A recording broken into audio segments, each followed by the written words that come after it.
Merci Madame la Présidente et je remercie ma collègue du Parti Socialiste de son partage de temps. Il est clair que la manière avec laquelle cette discussion est organisée nous laisse sur notre faim et je trouve que ça ne répond pas du tout à la gravité de la situation. Et j'aimerais ici aussi, à mon tour, présenter mes excuses au peuple palestinien sur le manque de dignité dans ce Parlement, dans le traitement de cette problématique. Parce qu'aujourd'hui, nous vivons en direct le massacre d'un peuple. Nous vivons en direct le génocide d'un peuple.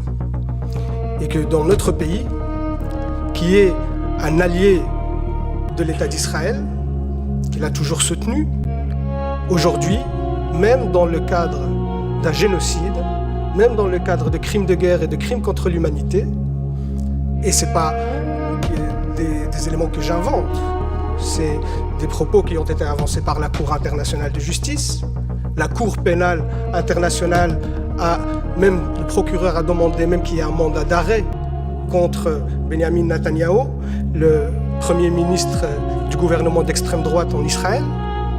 Et face à tout cela, notre État reste insensible. Zéro sanction contre l'État génocidaire.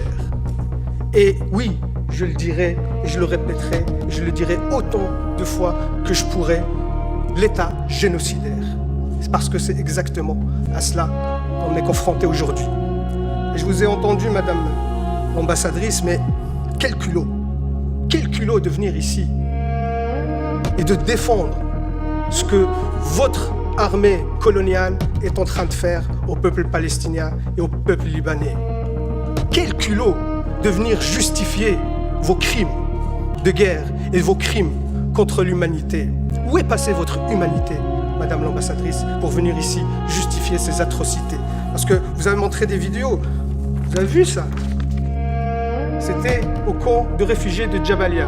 Ce jeune homme qui est ici, ce n'est pas un terroriste, il est brûlé vif ici. Parce que votre armée a bombardé un camp de réfugiés. Ici, c'est le bombardement d'un hôpital. Un hôpital avec des victimes civiles. Votre armée a tué en quelques mois autant d'enfants que sur les 4 dernières années dans tout conflit confondu par le monde. Et ça, vous venez le justifier. Est-ce que quand vous tirez sur des enfants, quand vous tuez des enfants, des femmes, est-ce que c'est cela qui vous terrorise? Aujourd'hui, c'est cela que vous appelez des terroristes et que vous luttez contre. Quand vous bombardez le peuple libanais par du phosphore qui est interdit par le droit international, c'est pour lutter contre le terrorisme. Quand vos soldats, qu'on considère que vous dites que c'est l'armée la plus morale du monde, quand vos soldats exhibent les vêtements des femmes assassinées et qui font des vidéos de divertissement sur TikTok, quand ces mêmes soldats posent avec leur butin de guerre fièrement et qu'ils sont fiers de tuer des enfants et des femmes, et c'est eux qui le disent, hein, dans des vidéos TikTok, dans des comptes Twitter, ça c'est votre armée la plus morale. Et oui, monsieur De Marct, moi je ne me rabaisserai pas à vos insultes sur l'éducation, ainsi de suite, je vous laisse ces bassesses pour vous, mais par contre, oui, moi je prends parti dans ce conflit. Je prends parti pour les opprimés. Je prends parti pour le peuple palestinien. Et ça vous a tellement agacé que je brandis le drapeau palestinien dans cette commission. Je vais le refaire, monsieur De Marct. Ce peuple a le droit d'exister, a le droit à sa liberté. Ce peuple a le droit à son indépendance. Ce peuple a le droit à la dignité. Et vous les combattez. Vous faites un nettoyage ethnique. Vous faites un génocide contre le peuple palestinien sous prétexte de lutte contre le terrorisme, alors que c'est vous, l'armée la plus terroriste dans la région. C'est vous les vrais terroristes. C'est vous qui colonisez la Palestine depuis 76 ans. 76 ans. Il n'y avait pas de 7 octobre depuis 76 ans.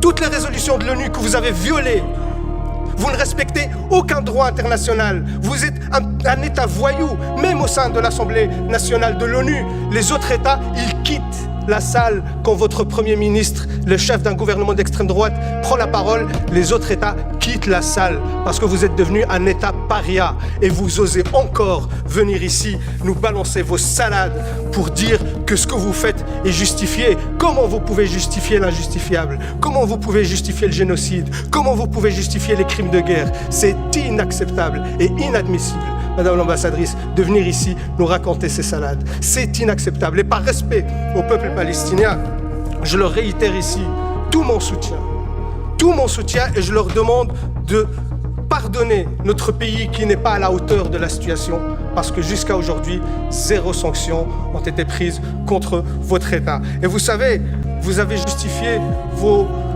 réactions parce qu'on vous a lancé des roquettes.